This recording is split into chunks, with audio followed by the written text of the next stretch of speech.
What's up, YouTube? It's your girl here with another edition of Snack Strats. As usual, we'll be judging our snacks today based on ease of preparation, tastiness, and the dreaded mess test. Oh no! Are these snacks a good strategy for your next game night? Stay tuned to find out. This episode, I actually made each of our snacks myself, and I got the recipes from this, The Ultimate Gamer's Cookbook, which I was sent a copy of to review. But they did not pay for this video. Oh no. You know who did? This episode's sponsor. Take it away! This video is sponsored by Skillshare. Now you might be thinking to yourself, but Skillshare is just for people who make videos and want to learn about editing software, but you would be wrong.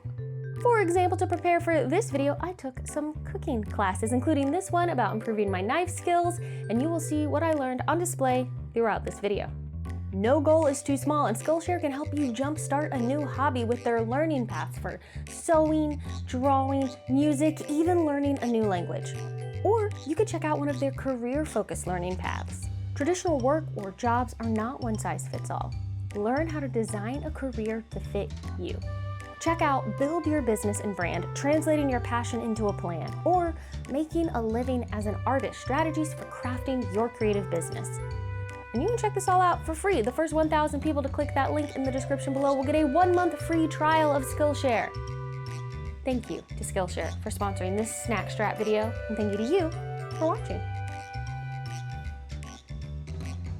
All right, let's get to our first snack, vegetable spread sandwiches.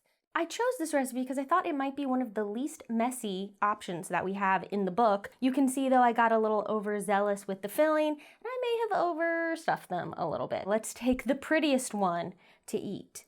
This one right in front.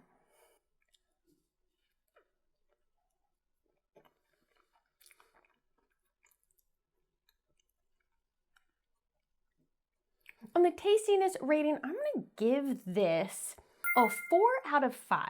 It's nice and creamy. The vegetable flavor really comes through, but it's something about the texture is kind of sticking in my mouth.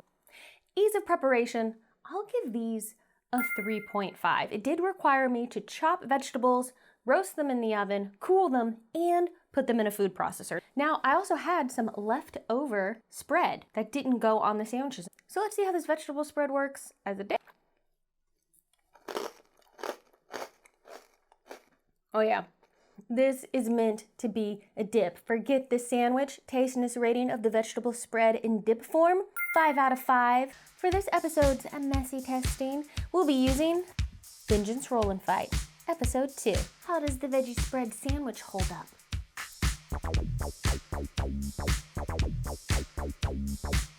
Okay, that's pretty good. I had to use quite a bit of force to get this bit of vegetable spread to actually hit the game board, so I think that bodes pretty well for the vegetable spread.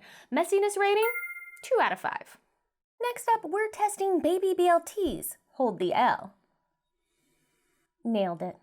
Now these should be the least messy of all the snacks we've made today. It's a beautiful cup of tomato filled with the ingredients of a BLT, hold the L, and easy to eat. Just pick it up with your fingers, pop it in your mouth, roll your dice. Shouldn't be a problem. Here at Snack Strats, you know we love snacks that can be eaten in one bite. Check plus. I do feel like my tomatoes might be a little small, though I feel like I got the tomatoes that were recommended by the recipe. I also spent a good amount of time scooping out perfectly good tomato from these tiny little baby tomatoes. So with that in mind, and the fact that I did have to cook bacon for this, we're gonna give this a 3.5 on ease of preparation.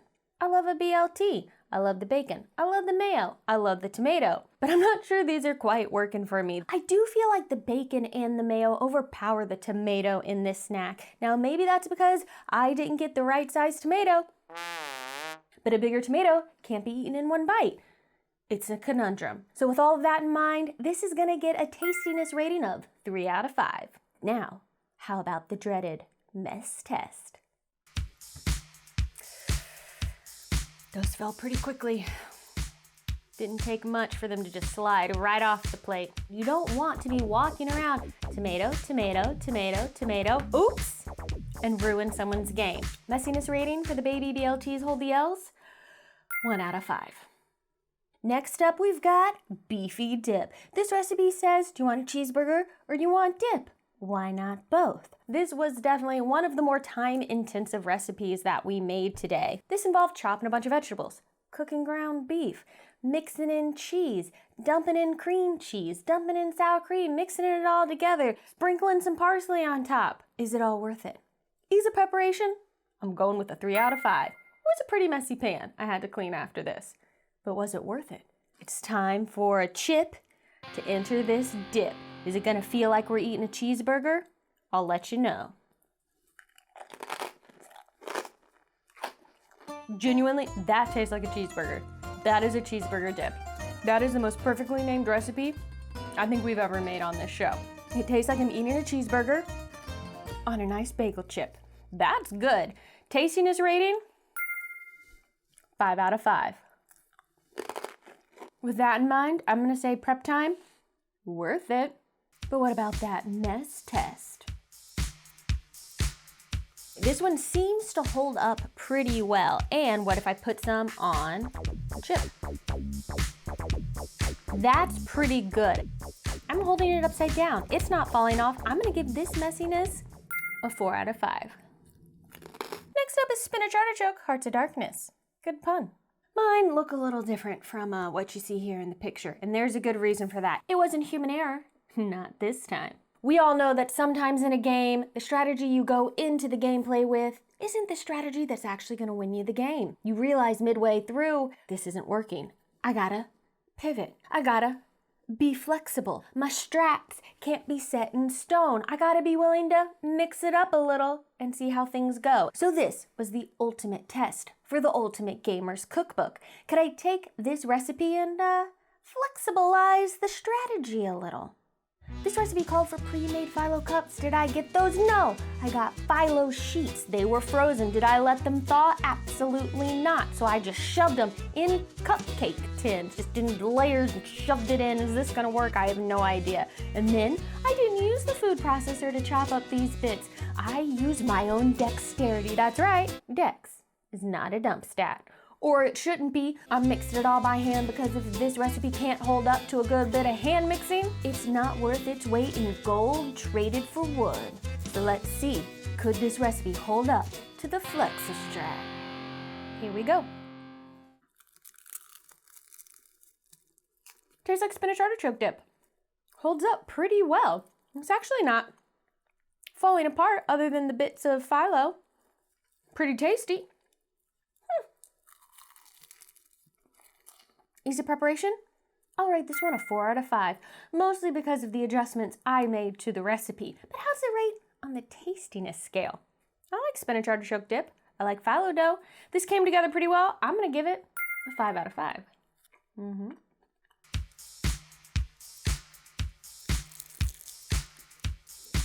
That's pretty good. We almost had a spillage. My finger held it in. Now what if we drop it? Left behind almost no marks. The only thing is it does shed all these layers of phyllo dough. 5 out of 5, very little mess. Okay, dock a point for messiness. I got bits of phyllo flake everywhere. Last but not least, or maybe it is, we don't know, we haven't tested it yet. Bought Lane Biscuits. I'm a girl from the South. I know a good biscuit, and these are a perfect example of my ability to cook bread in a skillet. In a 90s sitcom, we would have referred to this as Cajun style. What is a Bought Lane biscuit? It is a pre-made biscuit that I pulled apart. I put in some ham. I put in some cheese. I sprinkled in some thyme. I didn't forget to do it the first time. I didn't have to open them up a second time to sprinkle in the thyme with no mistakes. I sealed these bad boys up and I fried them in a pan. And there you have it. I like the idea of these. Now, I did burn them. Let's just be real about it. These are burned. I am going to rate the ease of preparation on this a 2. It would be very easy. They're pre-made biscuits. You rip them apart. You put the ham and the cheese in there. That part was super easy. The frying bit, not for me. But maybe they taste good. I know they don't look great, just like a Stefan Feld game. It doesn't look great, but boy, is it so tasty. Are these a Stefan Feld game?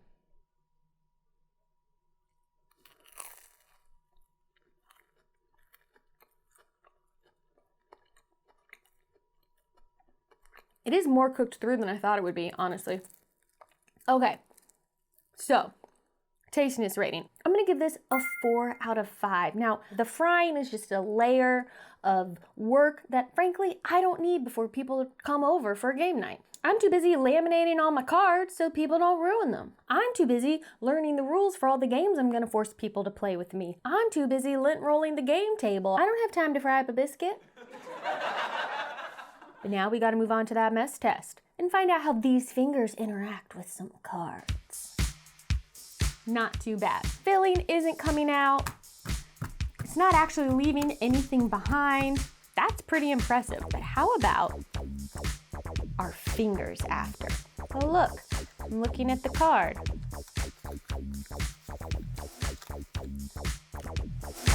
That held up pretty well. Most of the grease is still on my fingers. I'm gonna give this one a messiness rating of 4 out of 5. Overall, not too bad in the performance of the mess test. There you have it, another Snack Strat episode. Hungry for more? Subscribe to the channel and go on and smash that like button. That'll curb your appetite. And at your next game night, I hope you really clean up. Bye everyone.